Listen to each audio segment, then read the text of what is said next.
Kitchen के काम के साथ साथ कुछ काम ऐसे भी निपटा लिए जाए जिससे कि वीकली भी हमारा काम कम हो जाए तो बात ही क्या है।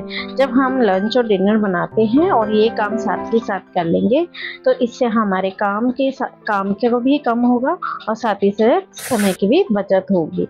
वीडियो में मैं वही आपसे शेयर करूंगी कि मैंने इस वीडियो में आज क्या क्या काम किए हैं और क्या क्या करने हैं। तो यहाँ पे मुझे कुछ जो गोपाल जी के मेरे वस्त्र हैं, मंदिर के कुछ वस्त्र हैं जो कि मैंने को वॉश करने थे। मैं जब मंदिर साफ करती हूँ इस टोकरी में इन्हें रख देती हूँ और मैं इन्हें किचन में ही वॉश करती हूँ। तो इन्हें मैं वॉश करने के लिए यानी कि भिगोने के लिए रख दूंगी ताकि थोड़ी देर बाद में इनको अच्छी तरह वॉश करके ड्राई कर दूंगी। अब बना लेते हैं लंच। तो लंच में मैं यहाँ पे छोले चावल बना रही हूँ और साथ ही मैंने यहाँ पे कुछ चने और मूंग भी भिगो दिए जिससे कि वो स्प्राउट हो जाए। चनों की जो मैं बना रही हूँ छोले, वो थोड़ी क्वांटिटी मैंने ज़्यादा भिगो दी है ताकि इसका कुछ एक्स्ट्रा भी बनाया जाए। छोलों के साथ ही मैंने कुछ स्प्राउट के लिए चने और मूंग, साबुत मूंग भिगो दिए हैं, क्योंकि जैसे कि पता है कि जो हम स्प्राउट करके खाना खाते हैं वो उसका तिगुना यानी कि डबल और तिगुना हमें बेनिफिट मिलता है जितने भी उसमें न्यूट्रिशन होता है। और जितना भी पानी है वो मैं यहाँ पे कलेक्ट कर लेती हूँ जिससे कि जो प्लांट में दे सकूँ, क्योंकि जितना ये हेल्थी हमारे लिए है उतना ही ये प्लांट के लिए भी हेल्थी होते हैं। ये कंटेनर मेरे पास वेस्ट ही पड़ा था तो मुझे चाहिए था स्प्राउट कंटेनर, जिससे कि जो मैं स्प्राउट बनाऊं उसमें एयर की पासेस अच्छी तरह हो सके। इसीलिए यहाँ पे मैं इसी बेकार पड़े हुए कंटेनर का रीयूज कर रही हूँ और पोप के जरिए मैंने इसमें होल तैयार कर दिए हैं। तो बन गया है हमारा स्प्राउट कंटेनर। स्प्राउट कंटेनर में अगर हमें स्प्राउट बनाते हैं ना तो एयर का पास थ्रू होने से अच्छी तरह स्प्राउट हमारे जल्दी होते हैं, साथ ही स्मेल नहीं आती है जो भीगने की स्मेल होती है। साथ ही यहाँ पे छोलों को भी मैं उबालने के लिए रख दूंगी और कुछ आलू को छील के रखूंगी। छील के रखने से उसमें जो आलू का भी जो हमारा एक न्यूट्रिशन होगा वो छोलों के पानी में ही एब्जॉर्ब हो जाएगा और साथ में बॉईल करने से हमारी गैस की भी सेविंग होगी और एक साथ दोनों काम हो जाएंगे। इस तरह की जाली वाली कटोरी मिलती है विद लिड। इसमें अगर चाय पत्ती, अगर आपको काले छोले चाहिए या कुछ ऐसा मसाले का सिर्फ आपको फ्लेवर चाहिए, इस तरह की जो कटोरी है ढक्कन वाली, ये बहुत अच्छी जाली वाली कटोरी है। ये आसानी से आजकल ऑनलाइन और लोकल मार्केट में आसानी से मिल जाती है। अगर आप छोले बनाने के लिए कोई कपड़ा बांध के यूज़ करते हैं तो इस तरह की जाली ज़रूर खरीद के इसका यूज़ करके आपको खुद ही काफ़ी डिफरेंस और सेफ्टी महसूस होगी। साथ ही साथ यहाँ पे मैं रात में दही नहीं जमाती हूँ। मैं दिन में जैसे लंच में जब लंच का भरती हूँ जब भी मैं दही जमाने के लिए तैयार कर देती हूँ। रीज़न क्या है कि जब मैं दही रात में जमाती हूँ और किचन में गर्मी होती है ना तो काफ़ी खट्टा भी हो जाता है। अगर मैं दिन में जमा दूँगी और ये रात तक अच्छी तरह जम जाएगा और मैं इसे फ्रिज में रख दूँगी, इसीलिए मैं अक्सर दिन में ही जमाती हूँ।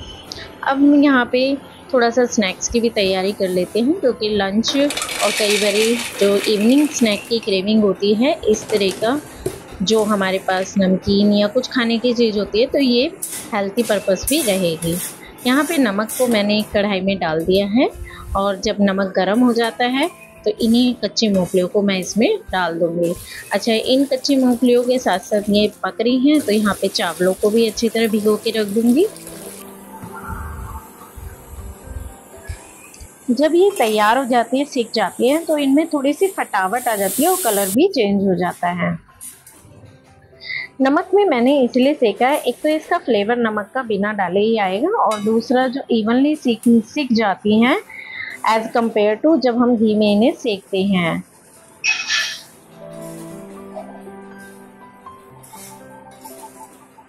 अब इसे सेपरेट कर लूँगी। मैं यहाँ पे स्टील की छलनी यूज़ कर रही हूँ, बड़ी है ना तो इसमें नमक छन जाएगा और मूंगफली जितनी है वो ऊपर ही रह जाएगी, जिससे कि मेरा बहुत जल्दी ये छन जाएगा, सेपरेट हो जाएगा इसमें नमक। इसे भी हम ठंडा होने के लिए रख देते हैं, फिर मैं इसे कंटेनर में रख दूँगी। तो यहाँ पे एक स्नैक्स हमारा ये भी तैयार है।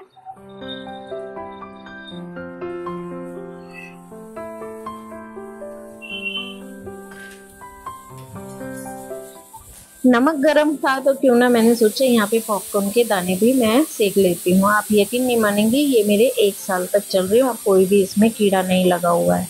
इसको मैंने पता है कैसे स्टोर किया था, इसमें थोड़ा सा ऑयल डाल दिया था और फिर इन्हें अच्छी तरह मिक्स कर दिया था। और इससे पहले जो वाले थे मेरे, वो कब इन 1 मंथ ही ख़राब हो गए थे, लेकिन ये वाले मेरे अभी तक ख़राब नहीं हुए। इन्हें भी मैं नमक में अच्छी तरह सेक देती हूँ। जैसे हमें रेडी भी मिलता है ना, वैसे ही इसका भी टेस्ट आएगा। तो मुझे तो बहुत मज़ा आ रहा था जब ये चट चट चट कर रही थी, बट सेफ्टी से, क्योंकि क्या होता है ये उछल उछल के आपके ऊपर ही आते हैं। इसीलिए मैं यहाँ पे ट्रांसपेरेंट लिड लगा देती हूँ, जिससे कि मुझे दिखता भी रहे और बीच में अपनी तरफ लिड को करके इन्हें चलाती भी रहूँगी, ताकि ये नीचे जितने भी हैं वो भी अच्छी तरह सीख जाए।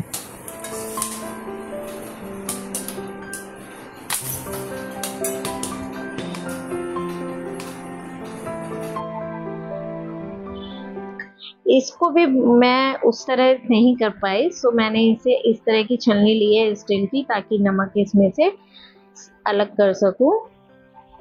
लेकिन डर बहुत लग रहा था कि कढ़ाई बहुत ज़्यादा हीट हो थी, यानी कि गर्म हो रही थी, लेकिन काम हो गया है। पॉपकॉर्न के दाने आप देख सकते हैं कितना अच्छा इसकी सिकाई हुई है। अब मैं इन तीनों चीज़ों को ठंडा होने के लिए रख दूंगी, क्योंकि मुझे नमक को वापस कंटेनर में डालना है ना।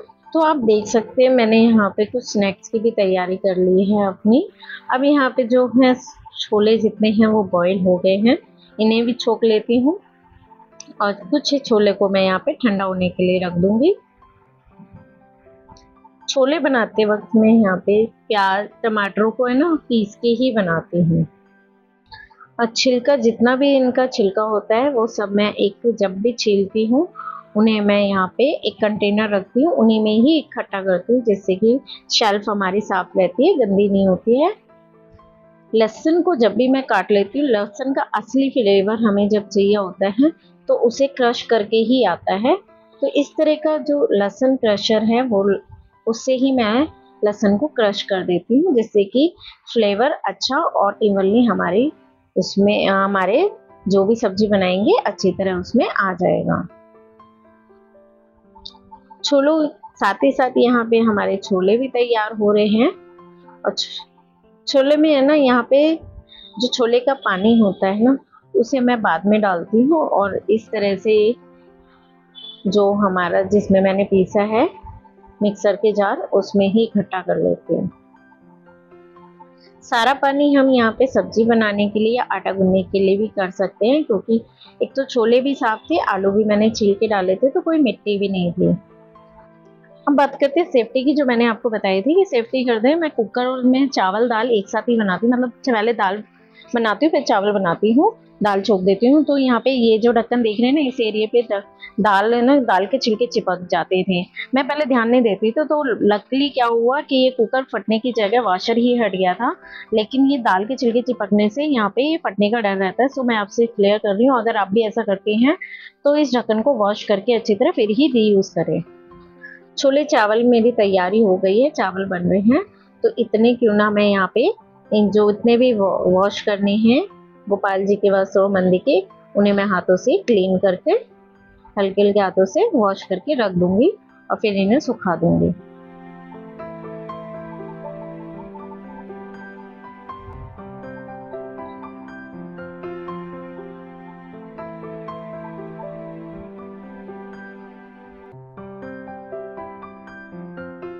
शाम की जो क्रेविंग होती है कुछ खाने की, और सुबह का लंच, कई बार हमें सुबह टाइम नहीं मिलता लेकिन हेल्दी खाना बनाना होता है, तो उसकी भी तैयारी मैं यहाँ पे कर लूँगी। तो यहाँ पे कुछ सब्जियाँ थी थोड़ी थोड़ी, उन्हें भी मैंने यहाँ पे काट के रख दिया है।